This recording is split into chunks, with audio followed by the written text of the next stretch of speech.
Hello, everybody. Welcome back to another episode of Kanushi's Corner. This is a long overdue episode. I've had these for a while now, but between working at the haunted house and just life and doing other day job stuff with electronics, how I do, it's been a long time coming. Nonetheless, I'm really excited.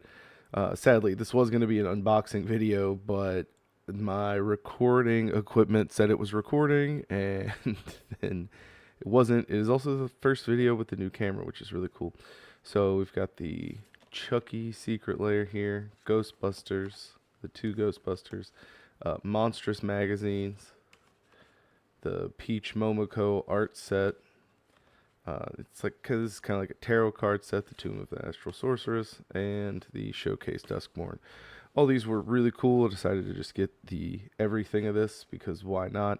Really love the haunted house vibes, all the haunted house stuff going on with it, especially considering that I work at a haunted house, which we just had our awards show last night, and actually won creepiest character. So that was really cool. Crunchy the Clown character will be making an appearance again. But yeah, I'm just, it's not really going to be my first reactions to these. Also have a special layer to show at the end. If you notice if you know anything about this, the Miku drop wasn't here. But yeah, I'm just going to kind of go through these. I'm going to get the camera dialed in real quick. Now that we got the camera dialed in, yeah, I'm just going to kind of go through these, talk about them, maybe try to remember what I said last time. I was trying to do a first impressions kind of opening thing, but that sadly didn't work out.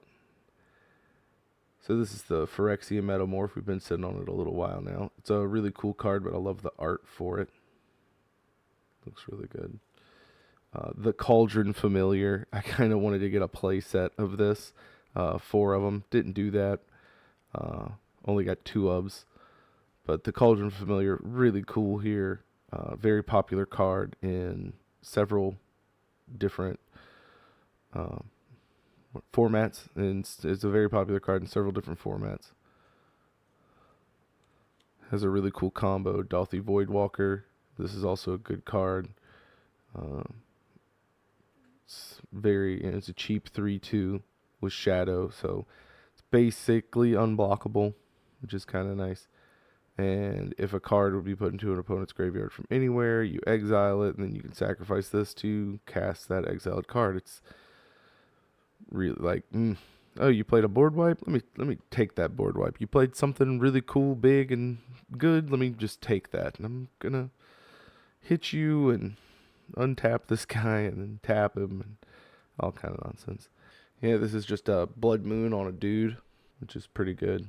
I don't know if there is I'm not really sure what the numbers down here are supposed to translate to or mean, but I think it's really cool, that kind of creepy coded horror message. Here's the other half of the Cauldron Familiar combo. It's kind of, that's why I said 4 of them. You just get 4 each. Really good stuff. But you tap this, sacrifice the Cauldron Familiar, and you make a food token. And if it was 4 or greater, you make 2 food tokens, so you're not going to do that. But then you sacrifice a food and return Cauldron Familiar from your graveyard to the battlefield. So it's not an infinite combo unless you can untap this in some way. But still, I mean, you can even see they have the cats around the oven. Anyway, they know what they're doing. And Reclamation Sage is our bonus card. Pretty good card there. And it's even standard legal now thanks to Foundations. All right. This is we'll go to the next one, the Tomb of the Astral Sorceress.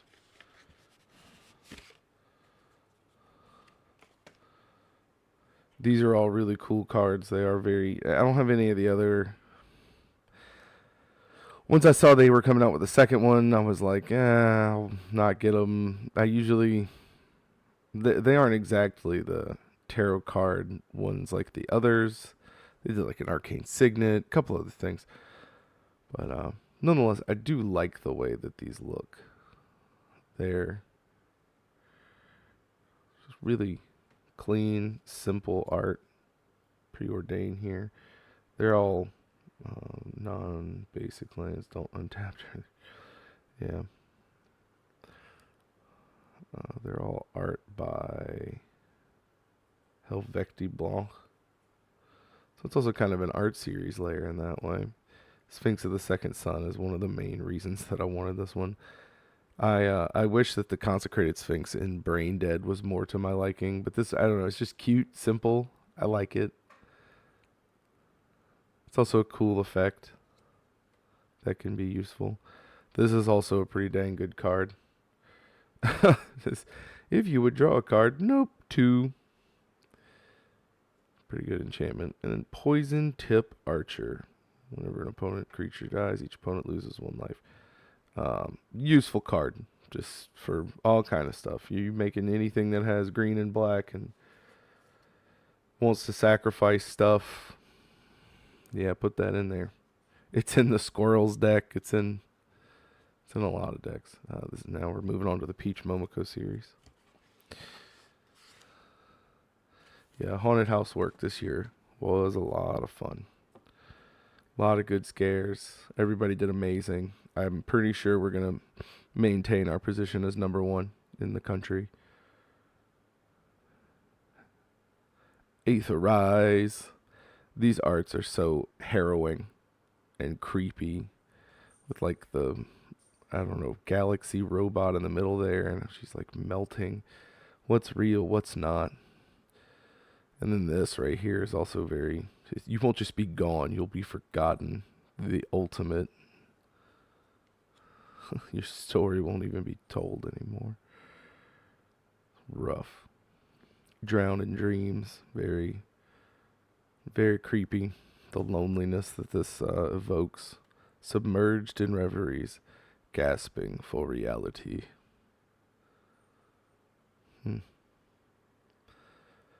But yeah, choose one. If you control a commander, you choose both, and then you just draw X, mill X to target player. It's pretty crazy. Psychic Corrosion. 3 blue enchantment. Whenever you draw a card, each opponent mills 2 cards. Your lies became my truth. This is, I don't know, my favorite maybe. It's very, very beautiful. This artist, I'm glad I've seen a little bit of their work before. Visions of Beyond. I've seen the other side. It saw me too. I know that feeling. It's also just so, I love the background detail, and yeah, it's really good.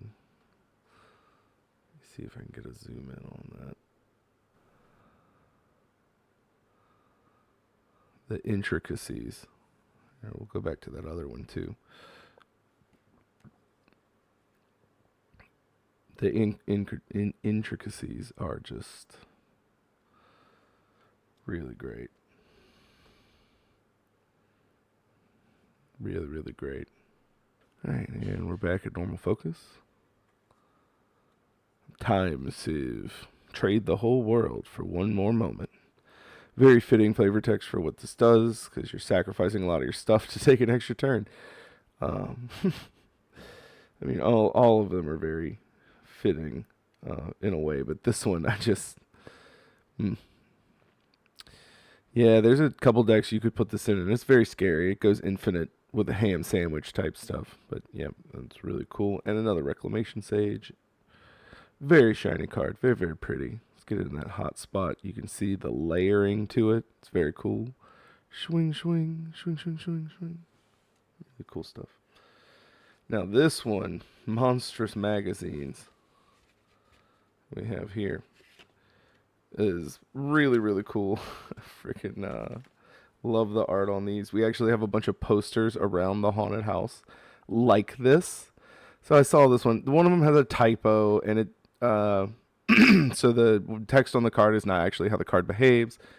But if you've been playing this game enough, 69, nice. Then you know what it's supposed to do. And if you haven't been, then hopefully someone at your table will let you know, or it's lame, but it is what it is. Whores from Across the Plane, a magic magazine. This is Doom Whisperer. Then we have Whores from Across the Plains, Ravenous Chupacabra, number 82. And here's the one I was talking about. Horrors from Across the Plains. What a deal. Only 50 cents for these cards. You can't beat it. Number 221. But right here, it says at the beginning of your upkeep. It should be at the beginning of each upkeep. So, you know, they were working overtime that day, I guess. Their editor didn't have time to check that one. Horrors from Across the Plains, a Magic Magazine, number 48. Mazarek Crawl. Oh, yeah, that was Coma. And then Horrors from Across the Plains, number 124. Uril, the Mist Stalker. It's a big Yeti, dude. Really good Naya Aura commander as well. Oh, and the secret card. It is a Viridian Shaman. Elf Shaman, whenever this enters, you destroy an artifact. I would still argue that Reclamation Sage is maybe a little better, but, redundancy. All right, now we're getting into the really good stuff. We have Ghostbusters, the Slimer edition. They have a bunch of guys who work at the haunted house that are the Louisiana Ghostbusters troupe, and they are really cool. They have an Ecto-1. It's really...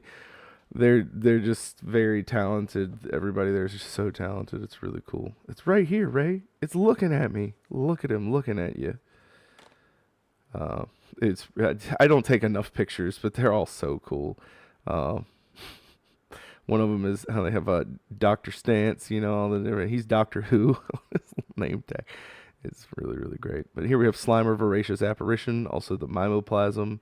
When he enters, you exile creatures, so he eats creatures from graveyards, and then he enters as a copy of one of them with 1/1 counters equal to the power of the other. So he eats two creatures, becomes one, and gets as strong as the other. It's very interesting and silly. And here we have Slimed, which is also Trick Blind. It's a split second, which means it is like the fastest an instant can be. You can't do anything on top of it. Kind of similar to Spell Speed 3 in Yu-Gi-Oh! If I remember. Counter Magic in Yu-Gi-Oh! Is also very strong. But yeah, you just counter an ability, and if it's ability in a permanent controlled,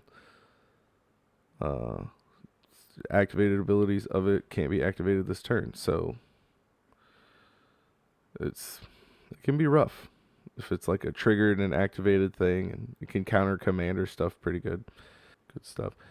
We have Slimer Feast, which is Windfall. This is another really good one because you discard cards, draw cards. There's a lot of really neat enabler stuff you can do with this, or just like group hug, fill up everybody's hand. Everybody's like feeling good, Oh, that guy drew 20 cards. Now we all have 20 cards. It's good stuff. But sir, what you had there is what we refer to as a focused non-terminal repeating phantasm, or a class 5 full roaming vapor. Real nasty one too. And here we have Incarnation Technique, but it's Escape Containment. Slimer bringing his friends out. This is my favorite ghost. His like the eyes and that mouth structure is really weird. Spaghetti multi-eye noodle man back here is pretty neat too. But yeah. Demonstrate, so you can have someone else copy this, and then you get 2 copies, but you mill 5 cards and return a creature from graveyard to battlefield. It's pretty good stuff. All these would be really fun to make a Slimer deck with. Like just put all of them in the deck, and then Pernicious Steed. You cast this, and then it's kind of just a threat on the board, just sitting there menacingly. The guests are starting to ask questions, and I'm running out of excuses. Poor hotel manager. And then our secret card. Oh, it's Slimer and Stay Puff. Also, at the haunted house, they have a giant Stay Puff dude that they inflate at the haunted carnival thing across the street that the owner has set up and a bunch of people work at, and that's where they sell tickets to the haunted house. And there's a whole stage, and they do band stuff. It's really cool. Sometimes I want to skip out working just to go hang out over there and see what it's like. But I also really like being in the haunted house and scaring the crap out of people. So tough choice. There's so much flavor text on this one for that. I tried to think of the most harmless thing, something I loved from my childhood. Stance mumbled, something that could never ever possibly destroy us. Mr. Stay Puft. Nice thinking, Ray, replied Vinkman. It'd be like that. And now on to the other one. This one is from the real Ghostbusters. They're here to save the world again. This is from the cartoon. The cartoon. I didn't watch the cartoon a lot. I've seen the movies quite a bit. Not the newer ones, but like the original two several times. The new ones, I haven't seen the Ice Age one, but I've seen the new ones a couple times too. I don't know, I enjoyed the 2016 one with all the ladies getting the job done, and Chris Hemsworth, I believe, was their like silly, dumb blonde secretary guy. It was very funny to see that trope turned on its head. And the whole thing was enjoyable. The new one, though, it was with the original crew and like all the kids and Paul Rudd. Yeah, that one was phenomenal. Really, really liked it. And the originals you can't pass up. But the cartoon I don't have much history with. Nonetheless, I've seen a few episodes, and it's really wacky. And I loved the art on this one a whole lot. And it also has some decent cards. You pay one, draw 2 cards, discard 2 cards. And here we have Egon Spengler. Nearly as I can tell, when Slimer touched the machine, his ectoplasm shorted out a circuit, fused it, and our minds were exchanged. So, yep. Oops, got his mind swapped with a ghost. Here we have Total Containment Failure. Much more cartoony containment failure than the other one. But each player exiles all creatures from their graveyard, sacrifices all creatures they control, and swaps them. So it's just bringing back the dead from all graveyards. It's pretty cool. And then this has a suspend cost. So you can pretty much, there's no mana value. You cast it. It sits in exile just like waiting to go off. So you kind of have 3 turns to build and prepare, knowing that this can and will hit the board. And you'll have to either counter it or do something if you don't want it to happen. Or fill up your graveyard and wait for it. I've only heard once before, but that sounds like a containment unit exploding. Yes, it does. And here we have all of the cartoon Ghostbusters. Answer the call. You search for a creature card, reveal it, put it in your hand, then shuffle. It's a decent little tutor card. Don't cross the streams. And then this is probably my favorite one. We have Winston pictured with his Ghostbuster patch and Boros Charm. This guy. What a wild monster. Tyler Walpole is killing it with this cartoon art. But Ghostbusters patch deals 4 damage, or permanents you control gain indestructible, or target creature gains double strike. It's also standard legal now, so it'd be really funny to bust out a deck with 4 Ghostbusters patches. And then we have the Ecto-1 as the unlicensed hearse. This is a really fun card. It's good graveyard hate, and then it just gets more powerful for every card that you exile with it. And eventually, you have this hearse filled with ghosts that's riding around, making weird noises and going to fight Stay Puft. No eating in the car. Good old no eating in the car. That's right, Winston. That's how you get ants. And then Soul Guide Lantern. This is also some good graveyard hate. Sucks up. When it enters, it exiles target card from a graveyard, so it sucks up a ghost. And then you sacrifice it and exile all graveyards or draw a card. Decent little thing. Fun. Fun secret card. And then Chucky. Hi, I'm Chucky. Want to play? It's a creepy classic line in the haunted house for sure. Nobody wants to play with you when you look like you're going to murder them because they don't want to know what your definition of play is. They're probably right. I would tell them, I'll be gentle at first. Yeah, there was actually a Chucky at the cast party. He looked really good. Chucky and Tiffany. It was super cool. Man, I did not take enough pictures. Here we have Chucky's card or Doom Scourge. I had said he should be a stuffy doll instead. That would have been a good choice. And here we have regular Chucky with not a lot going on. He's still in the box. You don't get to. You have to open the box, or more appropriately, flip the box over to. Oh God, he's coming at me.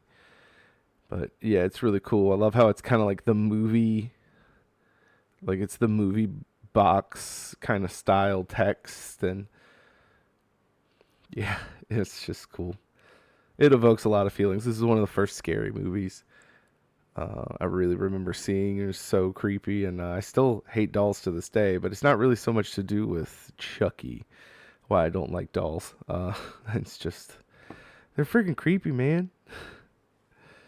I don't think there's anything wrong with it, but they're creepy. If you like them, cool. I mean, I like weird, lifeless plastic things, but also I think that's probably what scares me about it. Like the idea that all that stuff comes to life and turns against you. Like, oh no, zombies I can handle. Killer demon dolls? Nah.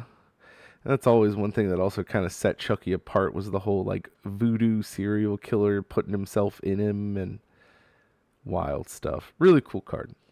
Very happy they did the secret lair. Speaking of, here we have Sorry Jack, Chucky's back, and the malfunctioning, and yeah. Wonderful. Nothing on the back of that one. Tiffany, Bride of Chucky, Vargoth, Blood Sky Sire. You Boast is if it has attacked, target player searches their lives. So like just the moment you attack with it, you can boast. Or main phase 2 or in step or whatever before the turn ends. Target player searches their library for a card, puts it on top, so it's a good little tutor. So you can use Tiffany to go find Chucky. That is really appropriate. Sorry, I'm not into short guys. I might put these in my Valgavoth deck just for flavor, just for the fun of it. Because some of these are already in there. Alright.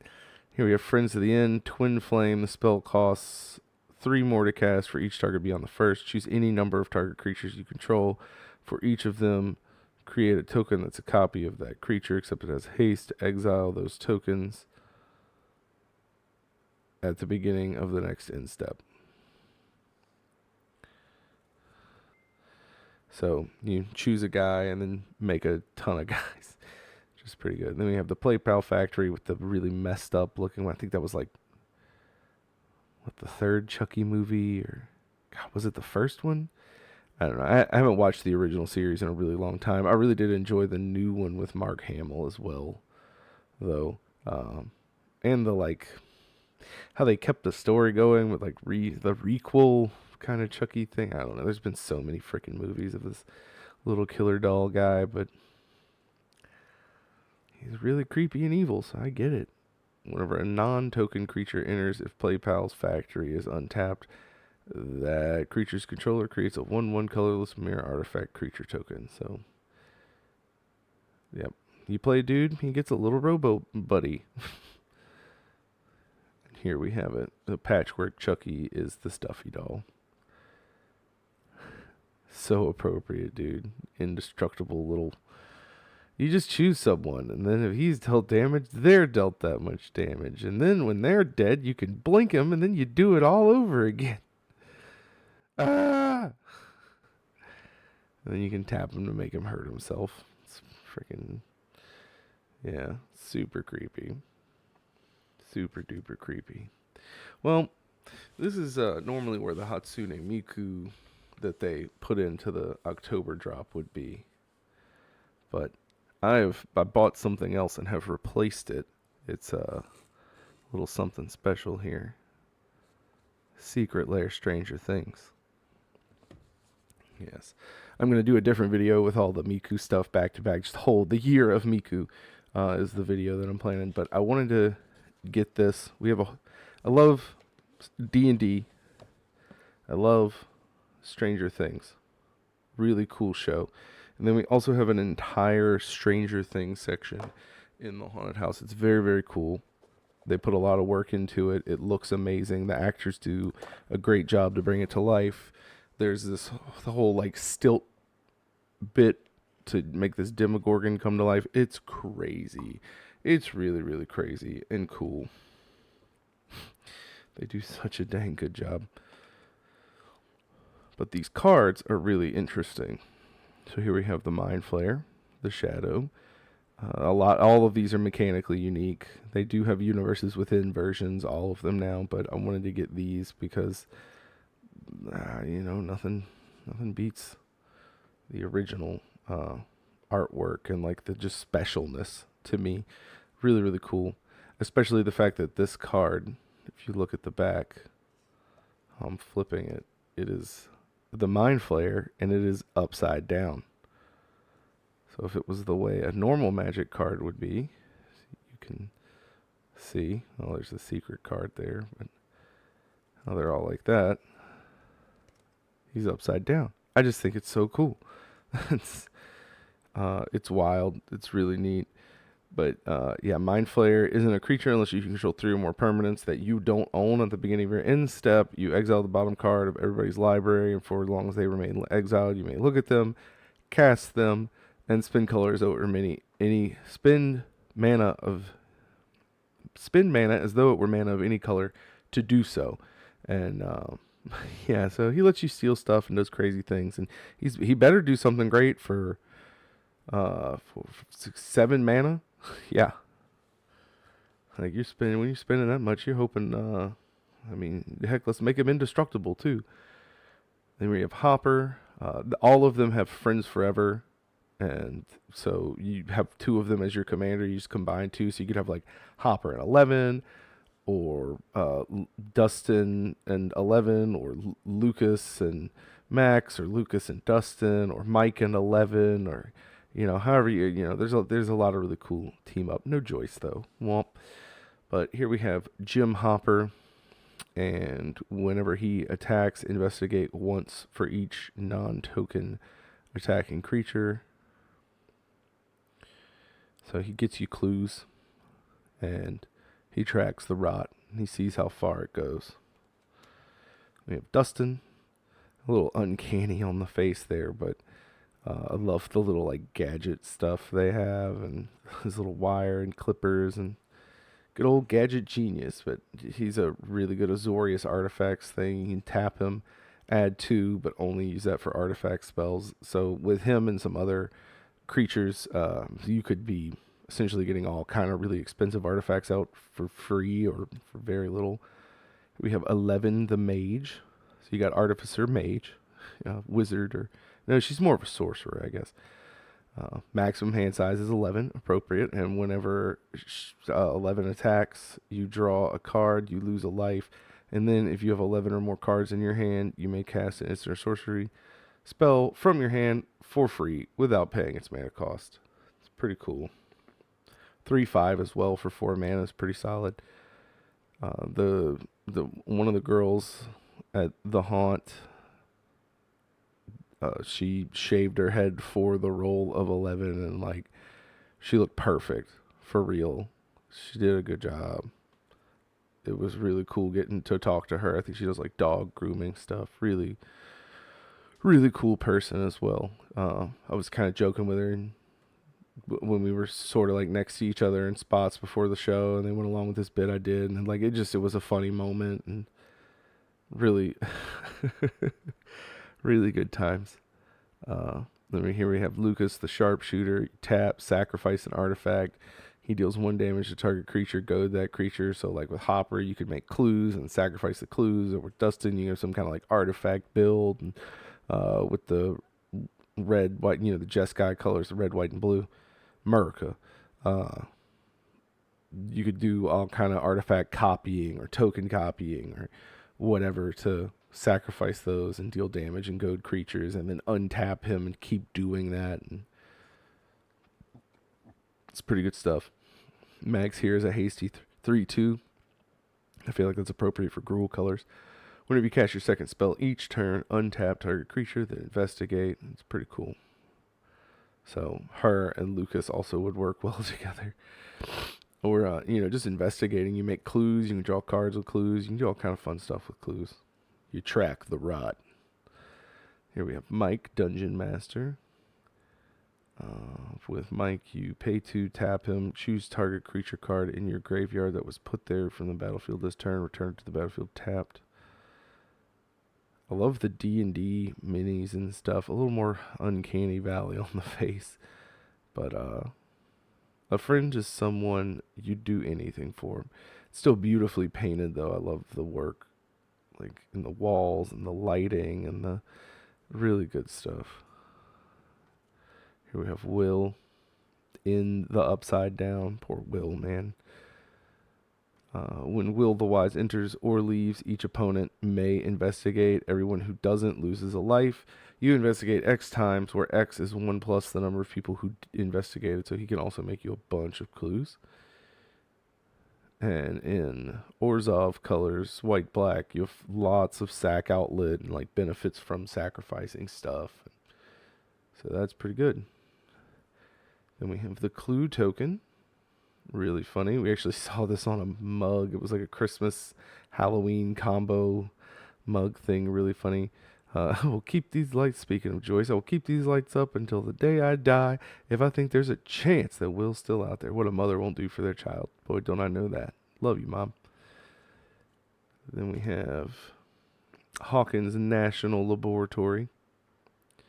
This is a cool legendary land. You can, and 4, investigate, make a clue, and at the beginning of your step, if you sacrifice 3 or more clues, you transform this. And to transform it, whoosh, you flip it upside down. And even the little land thing in the top is upside. I love this. It's so cool. And whenever this land transforms into the upside down, you return a creature from graveyard to battlefield, so it gives you really good recursion. And when the creature put onto the battlefield with this leaves, you transform this back, and then it also makes mana for you at the cost of your life. It somehow feels really appropriate, but yeah, it just whoosh, whoosh, whoosh. I think it's so cool. So cool. Yep. Well, that's it. Thanks for watching. Got all these really cool, creepy Halloween cards, and they're all really, really cool. I'm not 100% where I'm going to put them or what we're going to do with them, but it is very nice to have them for the collection nonetheless. Thank you for watching. Hope you have a great time.